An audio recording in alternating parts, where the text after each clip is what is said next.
Une des choses les plus douloureuses qu'on peut avoir à faire dans une vie, c'est d'avoir à faire un deuil. C'est une étape de vie à laquelle on sera tous confrontés d'une manière ou d'une autre et qui peut vraiment nous bloquer, nous empêcher d'évoluer dans notre vie. Faire son deuil ne s'applique pas uniquement dans le cas d'un décès d'un proche, mais dès lors qu'on perd quelque chose qui était important pour nous. Donc tout ce que je vais dire dans cette vidéo pourrait s'appliquer pour plein d'autres cas.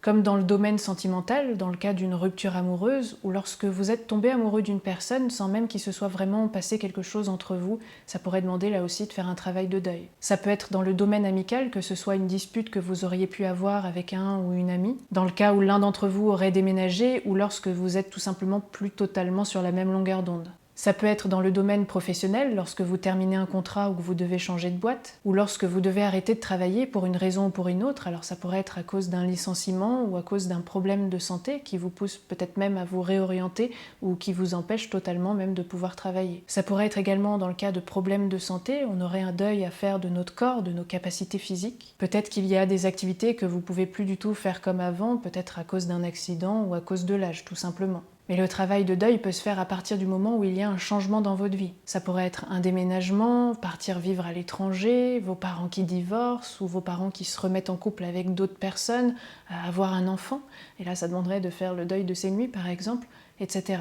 Ensuite, alors pour moi ça me paraît évident, mais pour d'autres peut-être que ça l'est un peu moins, mais on peut avoir à faire le deuil d'un animal aussi. Plus surprenant encore peut-être pour certains, mais parfois il est nécessaire de faire le deuil d'un de nos problèmes. Par exemple, une personne qui souhaite arrêter de fumer doit faire le deuil de la cigarette, d'autres doivent faire le deuil de leur anxiété ou de leurs kilos en trop. Et enfin, on pourrait avoir à faire le deuil d'un objet, comme par exemple une voiture, un bijou, un jouet, peu importe. Donc comme vous pouvez le voir, ça peut toucher pas mal de domaines et c'est pour ça qu'on est tous concernés par le deuil. À partir du moment où il y a un changement dans notre vie, il y a de fortes chances qu'on ait besoin de faire notre deuil. Et ce deuil pourrait être plus ou moins long ou plus ou moins difficile à faire. Dans cette vidéo, je vais parler principalement du deuil en cas de décès ou de rupture amoureuse, mais vous verrez que vous pourrez adapter assez facilement mes propos aux autres cas que j'ai évoqués un peu plus tôt. Alors on ne pourrait pas parler du deuil sans parler d'Elisabeth Kübler-Ross, qui était une psychiatre qui a écrit de nombreux ouvrages sur la mort et sur l'accompagnement des personnes en fin de vie, et dans lesquels elle a décrit les 5 étapes du deuil selon elle, à savoir le déni, la colère, le marchandage, la dépression et l'acceptation. Et c'est ce qu'on va voir maintenant plus en détail. Alors commençons par le déni, et on pourrait même rajouter le choc. C'est le moment où on vous annonce la nouvelle, soit que l'un de vos proches est décédé ou que votre conjoint souhaite vous quitter. Ça crée comme un état de sidération, c'est l'impression que tout s'écroule sous vos pieds et que quelque chose s'est brisé en vous. Le temps semble s'être arrêté et il y a une incapacité à intégrer la nouvelle. On refuse de croire à la réalité et on est paralysé dans une espèce de torpeur. C'est le moment où on se dit que c'est pas possible, qu'on doit être en train de rêver et que la personne qu'on aime va franchir le seuil de notre porte à nouveau et nous serrer dans ses bras. Dans le cas d'un décès, on essaye de rationaliser l'absence de la personne en se disant qu'elle doit juste avoir un empêchement, qu'elle doit être coincée dans les bouchons ou quelque chose du genre. Et dans le cas d'une rupture amoureuse, on se dit que c'est pas possible, qu'elle est pas sérieuse et qu'elle va se remettre avec nous. Le déni, c'est un mécanisme de défense, d'où son importance. Il nous permet en quelque sorte d'anesthésier nos émotions qui sont bien trop douloureuses pour ne pas qu'on s'écroule totalement. Parce qu'à ce stade, on ne peut tout simplement pas admettre la réalité, on ne peut pas y croire. C'est vraiment au-delà de nos capacités à ce moment-là. C'est pour ça qu'on arrive à douter de la réalité de l'événement. On se demande si c'est vrai et si l'événement s'est réellement produit. Cette phase de déni est souvent assez courte dans le cas d'un décès. Assez rapidement, la réalité nous rattrape et on prend conscience de la perte. On comprend alors que la personne ne reviendra pas. C'est parfois beaucoup plus compliqué pour les ruptures amoureuses, parce qu'on s'accroche parfois à un espoir. Parce qu'à l'inverse d'un décès, dans la rupture, la personne est toujours vivante. Peut-être même que parfois, malgré la rupture, on est amené à la revoir régulièrement. Donc on se dit qu'elle peut potentiellement revenir vers nous. C'est faire le deuil d'une personne qui est encore en vie. Et ça peut parfois nous bloquer dans cette phase de déni. Mais dans les deux cas, quand on commence à accepter la réalité, on commence progressivement à sortir du déni. Et c'est là que toutes les émotions remontent à la surface. Et ça nous amène à l'étape 2, la colère. Alors elle peut prendre différentes formes et elle peut être mêlée à la sensation d'injustice. Alors on cherche un exutoire, un responsable sur qui décharger notre colère. On peut être en colère contre la personne qui est partie. On lui en veut de nous avoir abandonnés, de ne pas avoir su prendre soin d'elle ou de ne pas avoir été assez vigilante par exemple. On pourrait être en colère envers nous-mêmes, de n'avoir rien vu venir ou de s'en être aperçu trop tard que quelque chose n'allait pas, de n'avoir rien fait pour empêcher le drame, d'avoir été suffisamment naïf pour croire que cette personne serait toujours là, de ne pas avoir su profiter pleinement du temps que vous aviez avec elle quand elle était encore là, ou encore de lui avoir fait certains reproches ou d'avoir eu certaines paroles blessantes. Il y a donc aussi beaucoup de culpabilité avec cette colère. On se sert de cette culpabilité pour se punir de n'avoir rien su faire. Ça devient en quelque sorte un moyen de s'autoflageller. On en arrive même à se dire qu'on mérite de souffrir, qu'on mérite d'être puni et que c'est bien fait pour nous. On pourrait être également en colère contre les autres de n'avoir rien fait et de ne pas avoir su prédire ce qui allait se passer. Vous allez probablement avoir envie d'envoyer promener les gens de votre entourage qui essayent de vous donner des conseils alors qu'ils n'ont pas vécu ce que vous avez vécu. Ça donne l'impression que personne ne comprend votre douleur et on se sent alors extrêmement seul. Il est possible aussi que les personnes de votre entourage aient une attitude totalement différente envers vous depuis que la personne que vous aimez n'est plus là. Ils sauront plus trop comment se comporter avec vous, mais sachez qu'ils sont souvent pleins de bonnes intentions. Ils se sentent juste impuissants et ne savent pas trop quoi dire ou faire pour vous aider. On pourrait être aussi en colère contre Dieu ou l'univers ou la vie de nous faire subir ça. Dans le cas d'un décès, on pourrait être en colère contre les médecins de ne pas avoir su sauver la personne qu'on aime ou toute autre personne qui pourrait être impliquée dans la mort de notre proche. On pourrait être en colère contre le gouvernement aussi de ne pas savoir correctement protéger ses citoyens. Alors cette colère, c'est une phase indispensable pour pouvoir aller mieux. Et il est important de s'autoriser à la traverser totalement, même si parfois elle semble interminable. Plus vous ressentirez la colère, plus vite elle pourra s'apaiser et plus vous pourrez avancer dans votre vie. Votre entourage sera probablement un peu démuni face à vos réactions. Parce que bien souvent, la colère est mal vue, elle est jugée déplacée, disproportionnée ou exagérée. Mais il est important que vous laissiez libre cours à votre colère et que vous ne cherchiez pas à l'étouffer. Isolez-vous, criez si vous en avez besoin, pleurez, hurlez dans un coussin si ça vous fait du bien, parlez-en à des amis, à un thérapeute, écrivez, faites du sport, allez vous balader, peu importe. Explorez cette colère. L'important c'est que vous puissiez l'extérioriser sans vous blesser ou blesser quelqu'un d'autre. Mais ne cherchez pas à la contenir ou même essayer de lui trouver un sens. La vie est parfois injuste, la mort est parfois injuste. Mais la colère est naturelle lorsqu'on a perdu quelqu'un. C'est une émotion importante et dans un travail de deuil, elle signifie même que vous êtes en train de progresser. Elle est un peu un indicateur de l'amour que vous avez envers la personne qui vous a quitté. Elle montre que vous aimiez une personne et que vous l'avez perdue. Mais surtout, elle prouve juste que vous êtes humain. Et la colère risque de revenir par vagues. C'est pourquoi, même lorsque vous aurez avancé dans le processus du deuil, il est possible que la colère surgisse à nouveau. Ce sera normal et ce sera important de la laisser s'exprimer à nouveau. Même si vous ne comprenez pas pourquoi elle revient. Même si elle revient des mois ou des années après l'événement alors que vous pensiez l'avoir déchargée totalement. Si elle revient, c'est qu'il y a encore des choses à évacuer. Vous devrez alors à nouveau la ressentir à fond et ce autant de fois que nécessaire. Ne dénigrez pas votre colère, n'essayez pas de la minimiser ou de la rationaliser. La seule chose à faire, c'est de la laisser être là, de l'accueillir à l'intérieur de vous, aussi désagréable qu'elle puisse être. Et elle finira par s'apaiser petit à petit. La colère est aussi un mécanisme de défense dans le sens où elle permet d'éviter de ressentir des émotions encore plus douloureuses, comme la tristesse, la solitude, la dépression ou le néant.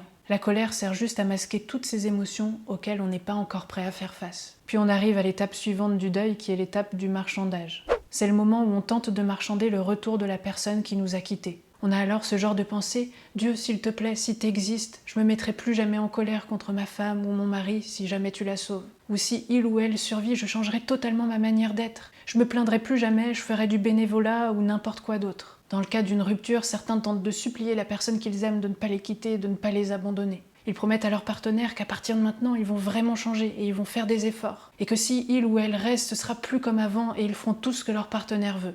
Dans d'autres scénarios, ça peut même aller jusqu'au chantage. Si tu me quittes, tu verras plus les enfants, ou je vais te foutre dans la merde et détruire ta vie. Ou alors, certaines personnes en arrivent même jusqu'à menacer de se suicider si leur conjoint les quitte. Dans le cas des décès, certaines personnes souhaiteraient même négocier leur propre vie contre la survie de leurs proches. Et puis ensuite, lorsqu'on commence à accepter l'inévitable, on souhaite alors que la personne s'éteigne sans souffrance. Et puis après le décès, certaines personnes se disent encore « Et si je fais telle chose, est-ce que ça pourrait la faire revenir? Est-ce que ça me permettrait de me réveiller enfin de ce cauchemar ?» On voudrait juste remonter le temps, revenir à notre vie d'avant quand tout allait bien. Et c'est là que la culpabilité peut revenir avec la colère aussi. Et c'est là qu'on se dit « Et si j'avais fait telle chose, est-ce que ça aurait pu changer quelque chose ?» Ou encore « Si seulement j'avais dit ou eu telle réaction, il serait peut-être encore là aujourd'hui. » Mais toutes ces questions qu'on se pose, qui sont tout à fait normales, c'est aussi une forme de déni de la réalité. On pourrait d'ailleurs aussi tenter de marchander avec la douleur qu'on ressent. On serait prêt à tout et à n'importe quoi pour ne plus ressentir cette souffrance et ce chagrin. Là aussi, le marchandage est une forme de mécanisme de protection qui nous permet d'éviter de sombrer totalement dans la douleur. Il tient les émotions douloureuses à distance. Et puis, petit à petit, l'intellect reprend le dessus et on est frappé par la tragique réalité. La personne qu'on aime ne reviendra plus.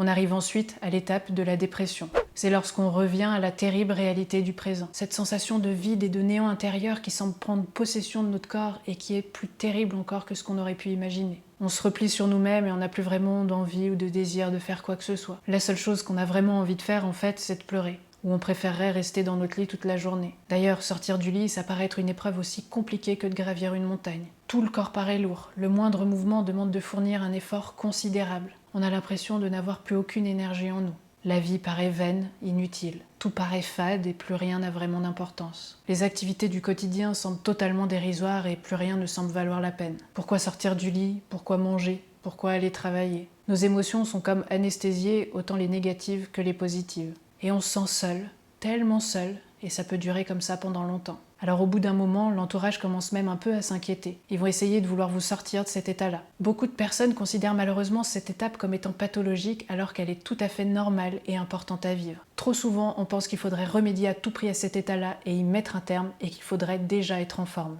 C'est normal que vous ne soyez pas bien après ce que vous avez vécu. C'est plutôt l'inverse qui serait pas normal. Si une personne me dit qu'elle vient de perdre quelqu'un récemment et qu'elle me dit que tout va bien, que tout est beau, tout est rose, honnêtement, je serais un peu inquiète. Parce qu'il est possible dans ce cas-là que la personne soit encore dans du déni. Et il faudrait pas que ça dure trop, parce que là, ça pourrait devenir pathologique par contre. Le mal-être dans lequel la dépression nous plonge en cas de deuil est souvent très mal compris. Si vous allez voir un médecin, il va probablement vous prescrire des antidépresseurs. Le problème, c'est qu'en faisant ça, ça sous-entendrait que c'est pas normal que vous vous sentiez mal. Alors attention, je suis pas contre les médicaments pour autant. Une dépression clinique mériterait d'être prise en charge de manière médicamenteuse par exemple. Mais la phase de dépression du deuil est un moyen naturel pour le corps de se protéger. Il vient en quelque sorte engourdir tout le système nerveux, nos pensées, nos émotions pour nous permettre justement de faire face à la réalité. C'est donc une étape extrêmement importante dans le processus de guérison. Toutefois, un traitement médicamenteux peut servir de béquille pendant quelques temps. Parfois, le soutien de nos proches ou une psychothérapie ne sont pas toujours suffisants. Alors si vous en ressentez le besoin, allez voir votre médecin. Par contre, ce qu'il faut savoir, c'est que quand vous serez prêt à arrêter votre traitement en accord avec votre médecin, bien sûr, vous allez revenir exactement là où vous en étiez juste avant de prendre le traitement. Ça peut même parfois être pire qu'avant, parce que d'autres choses auront pu s'accumuler avec le temps. Et ça, malheureusement, on nous y prépare pas toujours. Mais traitement ou pas, vous allez quand même devoir faire face à votre peine à un moment ou un autre. Alors oui, vos proches vont certainement s'inquiéter, mais ce que vous vivez, c'est normal. Il y a d'ailleurs de fortes chances que vous tentiez vous-même de lutter contre cet état-là et que vous vous empêchiez d'être mal. Peut-être que vous allez même essayer de vous forcer à sortir, par exemple, ou essayer de vous distraire comme vous pouvez pour ne plus penser à la personne qui vous a quitté. Peut-être même que vous avez l'impression que vous ne sortirez jamais de cet état-là. Mais il est tout à fait possible d'en sortir à condition que vous vous autorisiez à ressentir pleinement votre souffrance. Plus vous lutterez, plus vous résisterez à la souffrance et plus elle s'amplifiera. Ne fuyez pas votre mal-être. De toute façon, même si vous essayez, il sera quand même là. Au contraire, passez du temps avec votre mal-être. Accueillez-le et invitez-le à l'intérieur de vous. Dès que vous l'accepterez, il pourra se dissiper une fois qu'il aura joué son rôle. Mais comme la colère, il va ressurgir à nouveau par vagues. Et là aussi, il faudra s'autoriser à le ressentir autant de fois que nécessaire. Si vous voulez en savoir plus, je vous invite à regarder ma vidéo « S'ouvrir à la souffrance » que je vous mets juste ici. Cette étape de dépression paraît souvent interminable. Elle peut d'ailleurs durer plusieurs mois jusqu'à plus d'1 an. On se demande alors si on va vraiment pouvoir en sortir un jour et si notre vie sera toujours aussi fade dorénavant. Et c'est là que petit à petit on arrive à la dernière étape du deuil, l'acceptation.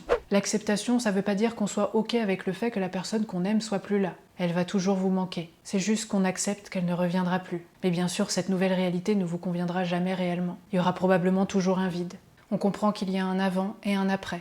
Et vous commencez à apprendre à vivre avec ce manque en vous adaptant à cette nouvelle réalité. On pourrait dire que la souffrance devient juste un peu plus tolérable. Les émotions ne sont plus aussi vives qu'elles pouvaient l'être auparavant. On n'est plus autant en colère, on peut parler de la personne sans fondre en larmes. On peut même repenser aux bons souvenirs qu'on a de la personne, et sourire en pensant à elle, et être reconnaissant du temps qu'on aura pu passer avec elle, même si elle est partie beaucoup trop tôt. Certains peuvent avoir peur d'accepter qu'une personne ne soit plus là. Ils peuvent avoir la sensation de la trahir, comme s'ils n'avaient pas le droit d'être heureux alors que la personne, elle, n'est plus là. Ils culpabilisent même parfois de commencer à se sentir mieux. Mais vous avez le droit d'être heureux après tout ce que vous avez vécu. L'acceptation fait peur parce qu'elle rend les choses réelles. Alors on peut avoir peur de laisser partir une personne parce qu'on a peur d'oublier les souvenirs qu'on a d'elle. Mais rassurez-vous, vous n'oublierez jamais tous les moments que vous avez pu passer ensemble, bien au contraire. Justement, vos souvenirs ne seront plus autant teintés de tristesse. Il pourra aussi y avoir de la joie en y repensant. Alors progressivement, on commence à être un peu plus en paix avec tout ce qu'il a pu se passer. On comprend que la vie continue pour nous. Et que même si elle ne sera plus jamais comme avant, on peut quand même profiter des jours qu'il nous reste à vivre. Parce qu'au fond, on sait que ce serait ce que notre proche souhaite pour nous. On prend conscience à quel point la vie peut être fragile et ça nous permet de profiter encore plus du moment présent et de tous nos proches qui, eux, sont encore là. On commence à se reconstruire sans pour autant oublier la personne qui nous a quittés. On sort de l'isolement, on se rapproche de nos amis, où on découvre de nouvelles amitiés, où on reprend des activités qu'on avait délaissées. Et l'acceptation, c'est parfois passer tout simplement plus de bonnes journées que de mauvaises. Et si vous avez encore du mal à être dans de l'acceptation, je vous invite à voir ma vidéo que j'ai faite sur le sujet et sur le lâcher prise que je vous mets juste ici.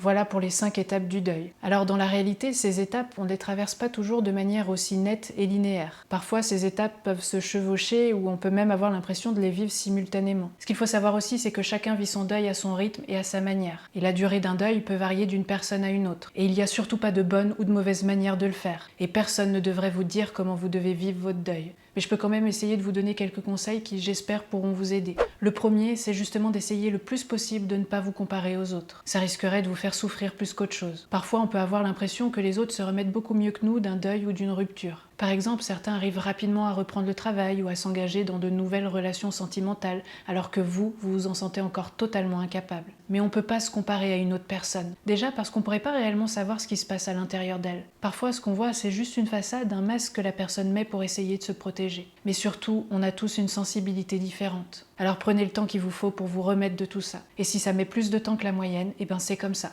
Ne vous culpabilisez pas d'avoir encore besoin de temps. Et mon deuxième conseil, c'est justement d'être patient. Le travail de deuil est un long processus. Et je sais que parfois on aimerait vite aller mieux parce que la vie continue et qu'on a des responsabilités et qu'on ne peut pas vraiment se permettre d'être mal dans notre société. Et d'ailleurs, la société ne nous aide pas du tout à faire notre deuil. Elle nous met même d'ailleurs une pression considérable pour qu'on reprenne le travail alors qu'on s'en sent pas du tout capable. Ne vous laissez pas trop influencer par ce que les autres aimeraient ou attendent de vous. Avancez à votre rythme et prenez le temps d'être mal. Sérieusement, c'est vraiment important. Mon troisième conseil, c'est de vivre le plus intensément possible chacune de ces étapes et de ne pas culpabiliser lorsque vous les traversez. Je le répète dans quasiment toutes mes vidéos et je le redirai autant de fois que nécessaire, mais c'est ok de ne pas être bien. Tout ce que vous ressentez est normal. Il n'y a rien qui cloche chez vous. Soyez bienveillant envers vous-même, de la même manière que vous pourriez l'être envers une personne qui traverserait exactement la même chose que vous. Pleurez autant de fois que nécessaire et pardonnez-vous. Je ferai d'ailleurs bientôt une vidéo sur le pardon.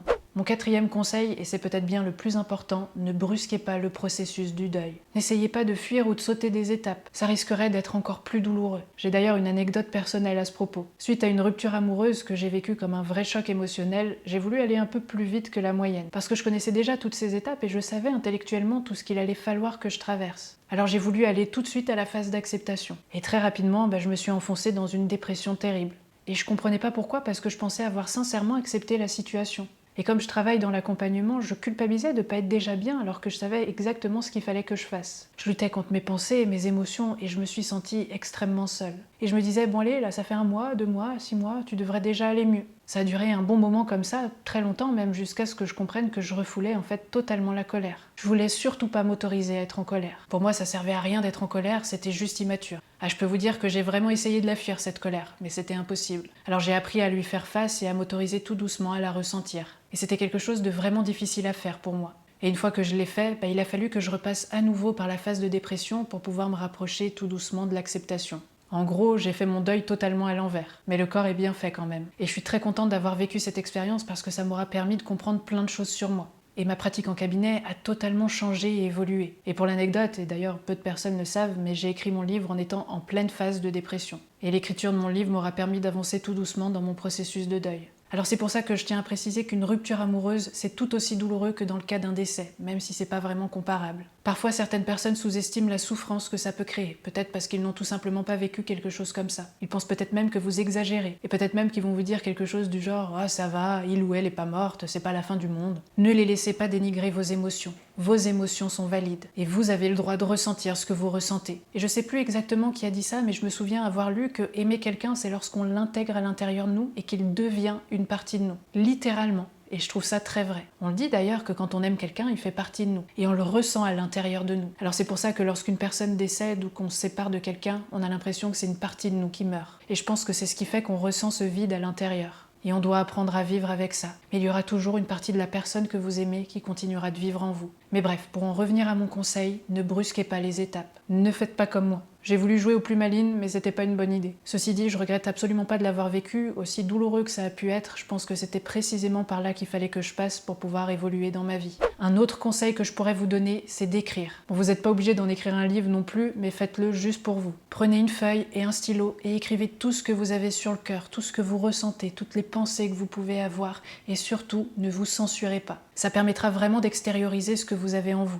Il y a quelque chose de très libérateur dans le fait d'écrire. Ou si vous préférez, parlez-vous à vous-même, à voix haute ou en imagination. Une activité créative ou artistique pourra certainement aussi vous aider à extérioriser et à verbaliser ce qui se passe en vous. Et parfois, de belles choses aussi peuvent naître de cette souffrance. Et enfin, le dernier conseil que je peux vous donner, c'est de lire des livres sur le deuil ou sur la mort. Je vous conseille déjà dans un premier temps de lire les livres de Kübler-Ross. Alors je les ai pas tous lus, mais je vous conseille de lire celui-là. Ensuite, même si c'est encore un sujet qui est un peu tabou, je vous invite à lire sur les expériences de mort imminente. Ça donne une autre vision de la mort et ça peut parfois nous rassurer de nous dire que la personne qu'on aime est maintenant dans un endroit plus paisible. Et je peux vous conseiller ce livre-là pour commencer. Et enfin, dernier livre, j'en ai déjà parlé dans une autre vidéo, c'est un de mes livres préférés et pour moi il pourra vraiment vous aider à vous sentir mieux et c'est celui-là.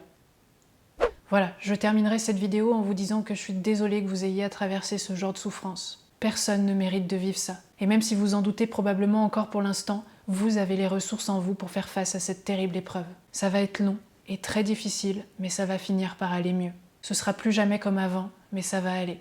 Et il y aura un moment où votre cœur pourra s'ouvrir à nouveau et une nouvelle vie pourra commencer. Différente, peut-être plus intense et qui pourra être belle aussi malgré tout.